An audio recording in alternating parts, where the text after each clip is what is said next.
पत्रकार या दलाल कैसे देखते हैं? जो मीडिया है तो वो पूरी तरह से एक पक्ष की तरफ बायस्ड है। वो कटेंगे, वो सारे हिंदुओं से अपील कर रही है, मुसलमानों के खिलाफ में अपील वो कर रही है। मोदी का जो पर्सनालिटी है, जिस तरह से मोदी एक फांसीवादी चेहरे की तरह है, जैसे हिटलर था। हमारे साथ छात्र मौजूद हैं, छात्राएं भी मौजूद हैं, जो हमसे आज की मीडिया के बारे में बात करेंगे। वर्तमान मीडिया के हालात कैसे हैं, इस पर हम चर्चा करेंगे। किस तरह देखती हैं आप भारत के मेन स्ट्रीम मीडिया को? देखिए, मीडिया का जो रोल होना चाहिए कि जो हम लोग यहाँ पर बैठे हैं तो हमको नहीं पता कि क्या चल रहा है, बाकी जगहों पे क्या चल रहा है, देश में क्या चल रहा है, दुनिया में क्या चल रहा है। तो मीडिया का रोल होना चाहिए कि उसके थ्रू हमको पता चले कि अच्छा क्या क्या चीज़ें कहाँ कहाँ चल रही है, कहाँ कहाँ क्या क्या समस्याएं हैं, कैसे हम उन समस्याओं का समाधान निकाल सकते हैं। लेकिन आज हम देख सकते हैं कि आज जो मीडिया है तो वो पूरी तरह से एक पक्ष की तरफ बायस्ड है, जो कि रूलिंग सरकार है उसके लिए बायस्ड है। यानी कि कई सारे तो ऐसे मीडिया चैनल है जो कि लगता है कि सीधा सीधा प्रवक्ता है वो भाजपा सरकार के लिए। वो के भाजपा सरकार कुछ अच्छा करे, बुरा करे, कुछ भी करे, किसी ना किसी तरीके से वो उसके लिए अच्छाई निकालेंगे। और जो मेन मुद्दे हैं, सबसे मेन पॉइंट है कि जो जनता से जुड़े हुए जो मेन मुद्दे हैं, हम देख रहे हैं कि सबसे ज़्यादा इफेक्ट क्या कर रहा है जनता को, महंगाई, बेरोज़गारी, एजुकेशन, हेल्थ केयर, इन सब की क्या स्थिति है, इस पर कौन सा मीडिया बोलता है, कितना मीडिया बोलता है। मेन स्ट्रीम मीडिया में तो इन सब चीज़ों के लिए बिल्कुल भी जगह नहीं है। और ख़ास तौर पे ऐसे इश्यूज़ हम लोग देख सकते हैं जिसके बारे में मीडिया में एकदम बिल्कुल आता नहीं, लोगों को उसके बारे में नॉलेज ही नहीं है। जैसे कि हम देख सकते हैं कि जो आदिवासी हैं हमारे देश में, जो छत्तीसगढ़, मध्य प्रदेश, तमाम राज्यों में आदिवासी रहते हैं, उनकी क्या स्थिति है, उन पर जो सरकार हमले कर रही है कॉरपोरेट के मुनाफे के लिए, सरकार उन पर हमले कर रही है। अभी तो लगातार उन पर हमले हो रहे हैं, इवन उनके ऊपर बम गिराए गए हैं छत्तीसगढ़ में। तो ये किसी को पता ही नहीं है, क्योंकि मीडिया इसमें एकदम चुप है, एकदम। चाहे वो मेन स्ट्रीम मीडिया हो या फिर लोकल मीडिया हो, बस कुछ ग्राउंड लेवल में एक दो मीडिया चैनल इस तरह के होते हैं या ऐसे संगठन होते हैं जिसके थ्रू वो बात केवल उन लोगों तक पहुंच पाती है जो लोग इन चीज़ों को लेके अवेयर हैं। अच्छा, कुछ लोग इसे गोदी मीडिया भी कहते हैं, इसे किस तरह देखते हैं आप? बिल्कुल सही टर्म है ये, क्योंकि मतलब हम देख सकते हैं कि मोदी का जो पर्सनालिटी है, जिस तरह से मोदी एक फांसीवादी चेहरे की तरह है, जैसे हिटलर था। तो जिस तरह से हिटलर ने किया कि पूरा का पूरा जो प्रचार तंत्र है उसको अपने कंट्रोल में किया था, उसी तरह से मोदी सरकार भी जो पूरा का पूरा प्रचार तंत्र है उसको अपने कंट्रोल में किया है। और मोदी के खिलाफ में कोई चैनल नहीं बोल सकता है, मोदी के फॉर्म में ही सबको बोलना होगा। मोदी को मतलब कि जितना मोदी खुद के लिए नहीं प्रचार करते उससे ज़्यादा वो मीडिया चैनल कर दे रहे हैं। तो ये है कि मतलब एकदम यूज़लेस हो चुके हैं जो मेन स्ट्रीम के मीडिया चैनल है, उनको देखने का मतलब ही नहीं है। और बल्कि उनको देखने से और ज़्यादा लोगों का दिमाग जो है वो ब्रेन वॉश हो रहा है। जैसे कि असल के जो मुद्दे हैं उनसे ध्यान भटकाने के लिए हिंदू मुस्लिम का नैरेटिव बनाना, तो एक जो जहर फैला दिया जा रहा है मुस्लिमों के खिलाफ में, जो कि आम लोगों तक भी पहुंच गया है।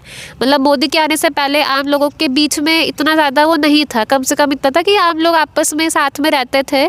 सरकार की तरफ से चाहे कितना भी वो जहर और दंगा भड़काने की कोशिश की जाती हो, लेकिन अभी आम लोगों के बीच में भी वो जहर फैल गया है। जो इतने सारे नैरेटिव चलाए जा रहे हैं, वो भी बहुत क्रिएटिव तरीके से लोग नैरेटिव चलाते हैं। कोरोना जिहाद, एग्ज़ाम जिहाद, मतलब इस तरह की चीज़ें चलाते हैं जिससे कि आम लोगों पे बहुत असर पड़ता है। तो मीडिया जो है वो उल्टा काम कर रही है, समाज को बर्बाद करने का, समाज को पीछे ले जाने का, बांटने का काम कर रही है। वो जो एक प्रोग्रेसिव भूमिका होनी चाहिए थी मीडिया की, वो आज हम देख रहे हैं कि नहीं है। मेन स्ट्रीम मीडिया की मैं बात कर रही हूँ। हालांकि ऐसे कुछ चैनल ज़रूर हैं जो कि मेन स्ट्रीम में कभी आ नहीं पाते, आ भी नहीं पाएंगे, उनको नहीं आने दिया जाएगा, जो कि सच्चाई को बताते हैं, जिनके माध्यम से ही कुछ लोग। एक दो नाम आप बता दीजिए। जैसे कि यूट्यूब चैनल्स भी हैं, हम देख सकते हैं, जैसे ध्रुव राठी हैं, या फिर कई सारे ऐसे चैनल जैसे कि जो लोकल मीडिया हैं, जैसे कि न्यूज़ क्लिक हो गया, जनजवार हो गया, जनचौक हो गया, इस तरह के बहुत सारे लोकल हैं। हाँ, स्क्रॉल वगैरह हो गया, तो इन सब के, न्यूज़ लॉन्ड्री हो गया, तो काउंटर करंट्स, बहुत सारे इस तरह के हैं जिनके थ्रू हम लोगों को पता चलता है, लेकिन उनकी रीच कम है, उनको मेन स्ट्रीम में आने नहीं दिया जाता है, वो नहीं आ पाते हैं मेन स्ट्रीम में। या फिर जो लोकल इस तरह के जर्नलिस्ट हैं जो ऑन ग्राउंड रिपोर्टिंग करते हैं, लेकिन उनको भी उनकी रीच नहीं बढ़ाने दी जाती है।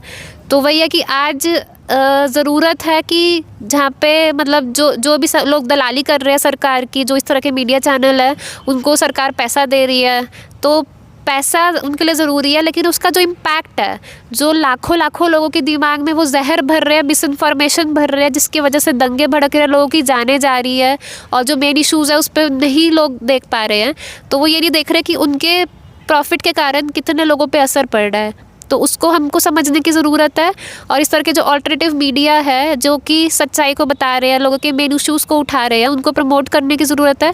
और हम में से भी कुछ लोग अगर इस ऑल्टरनेटिव मीडिया में जाएंगे तो बहुत अच्छा रहेगा। तो और आपको भी इसके लिए शुक्रिया कि आपने भी इस इम्पॉर्टेंट इशू पे बात की कि हाँ, कि मेन स्ट्रीम मीडिया का क्या चरित्र है, कैसा मीडिया होना चाहिए। तो इस इशू पे बिल्कुल बात होनी चाहिए। पत्रकार या दलाल कैसे देखते हैं? वैसे तो शब्दों के माध्यम से देखा जाए तो पत्रकार एक काफ़ी सम्मानित और अलग शब्द हुआ दलाल से, लेकिन अगर उनके कर्मों के हिसाब से देखा जाए तो अगर आप एज ए पत्रकार और कर्म करोगे दलालों वालों तो आपको तो दलाल ही कहा जाएगा। अब जैसे दीदी ने बहुत बढ़िया बताया कि मीडिया का जो असली काम होना चाहिए वो ना करके किसी को अपीज करने में लगे हुए हैं, कुछ और करने में लगे हुए हैं, जो कि उतना बड़ा इशू नहीं है। एक्चुअल में जो इशू होना चाहिए हमारे देश के लिए, हमारे देश के लोगों के लिए, उन पे बातें ना करके कोई एक ऐसा टॉपिक उठा लेते हैं जिसमें मिर्च मसाला हो, जिसमें लोगों को ज़्यादा मज़े आए, ज़्यादा लोग उनके चैनल को देखें, ज़्यादा उनकी टीआरपी जाए। इस चक्कर में जो है वो बहुत सारी चीज़ें ऐसी करती हैं जिसकी बिल्कुल भी कोई ज़रूरत नहीं है।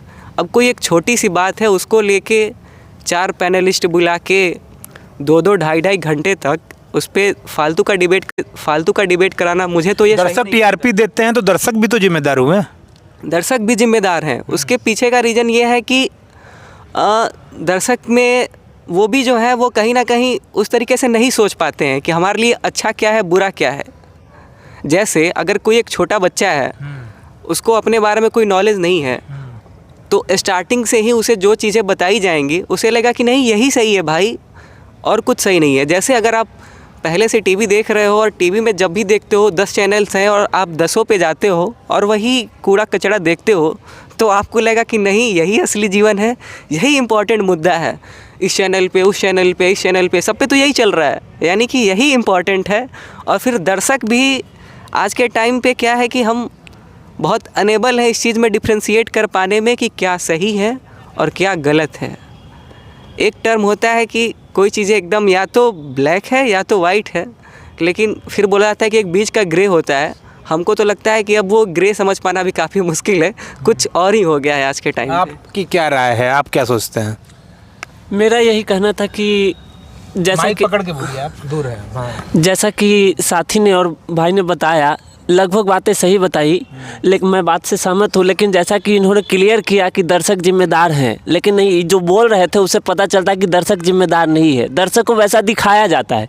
मेन स्ट्रीम मीडिया जो फ्री वाले चैनल पे मिलते हैं, जहाँ तहाँ मिलते हैं, दिख जाते हैं, मॉल में चल रहे होते हैं, किसी शोरूम में चल रहे होते हैं, सैलून में चल रहे होते हैं, तो वहाँ हम देखते हैं कि वही हिंदुत्व की राजनीति ही दिखा रही है। एक तरफ मुल्ला और एक तरफ पंडा को बैठा करके लड़वा रहे हैं। जब ख़त्म हो रहा है डिबेट तो फिर दोनों साथ में मिलकर चाय पी रहे हैं, लोगों में जहर घोल रहे हैं।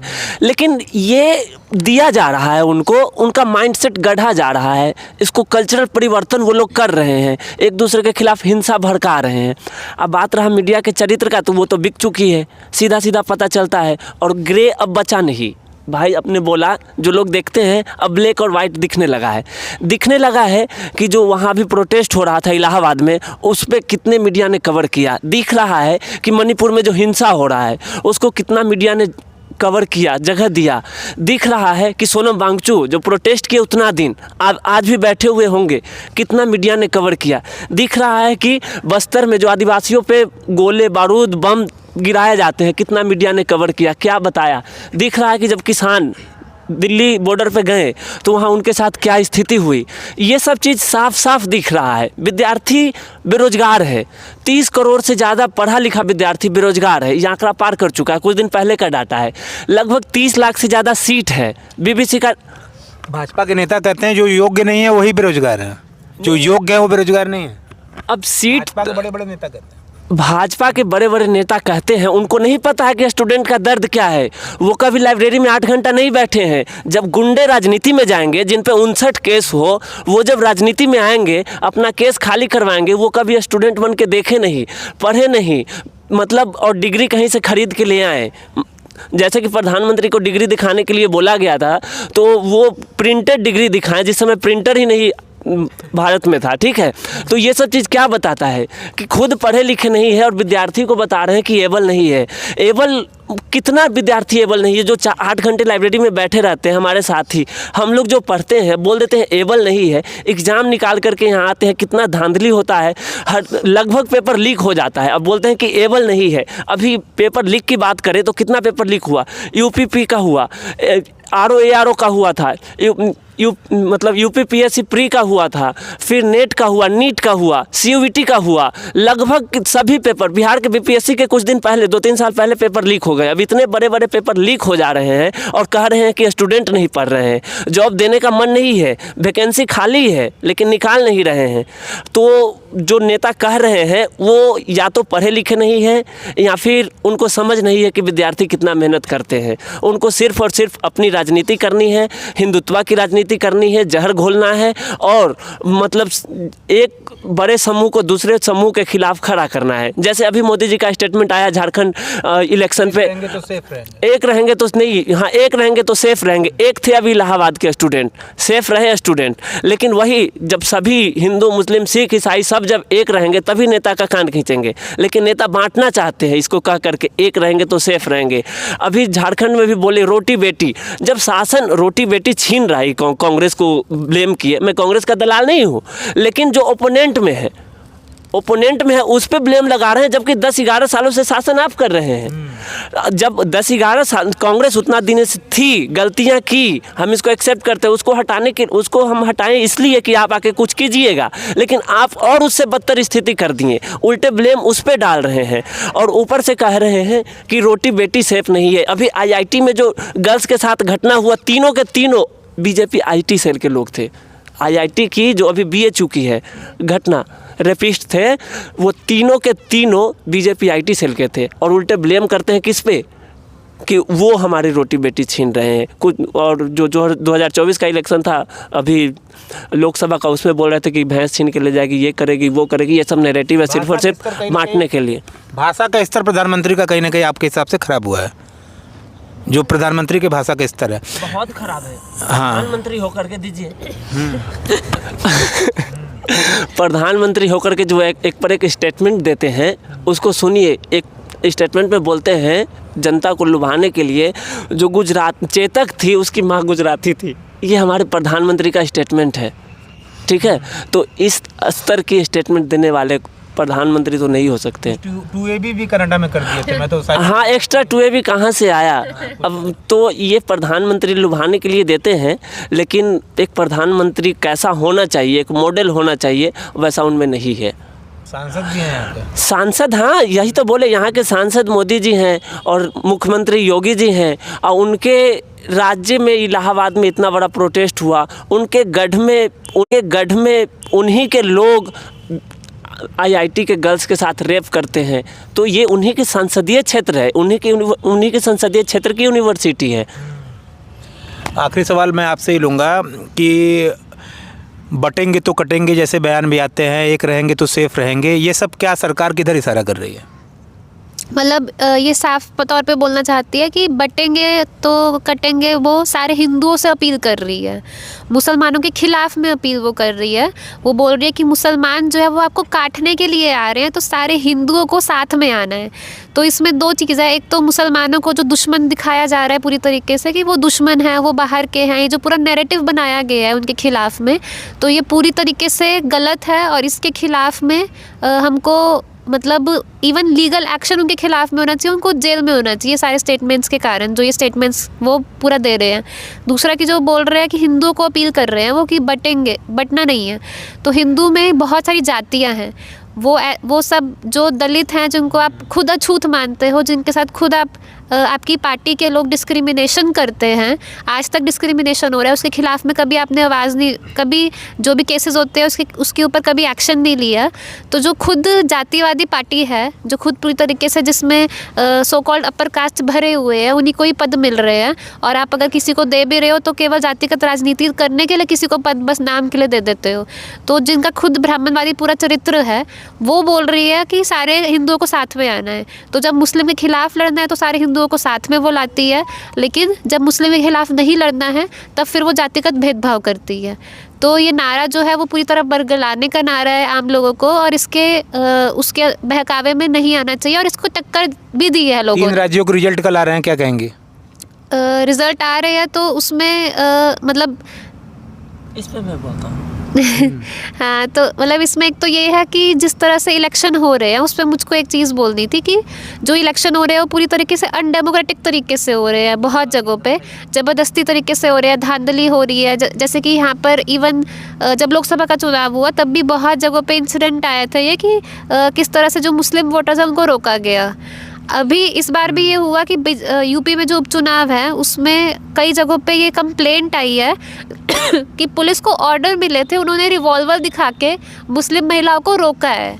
तो ये कितनी बेकार चीज़ है कि आप मुस्लिम वोटर्स को रोक रहे हो। गणतंत्र लोग कह रहे हैं इसे, गणतंत्र। हाँ बिल्कुल बिल्कुल, ये बिल्कुल इनके गुंडागर्दी पे चल रहा है, और ये खुद एक आतंकवादी संगठन के तौर पे काम कर रहे हैं। जो बीजेपी आरएसएस है वो आतंकवादी संगठन ही है।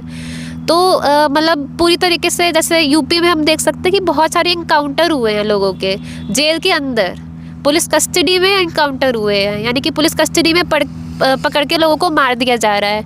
बहुत सारे जो ऐसे लोग थे जिनका दबदबा था अलग अलग क्षेत्रों में, उन सारे लोगों को पकड़ के मार दिया जा रहा है कि योगी आदित्यनाथ एकमात्र गुंडे रहने चाहिए यूपी के। तो ये पूरी तरीके से गुंडा राजी है, पूरी तरीके से गणतंत्र बुलडोज़र राज बनकर रह गया है ये। तो पूरा मतलब जो नैरेटिव है हिंसा का वो उन्होंने बदल दिया है कि हाँ, अगर सरकार कुछ लोगों के घर उजाड़ रही है, लोगों के ऊपर बंदूक तान रही है, लोगों को मार दे रही है, तो फिर वो जस्टिफाइड है।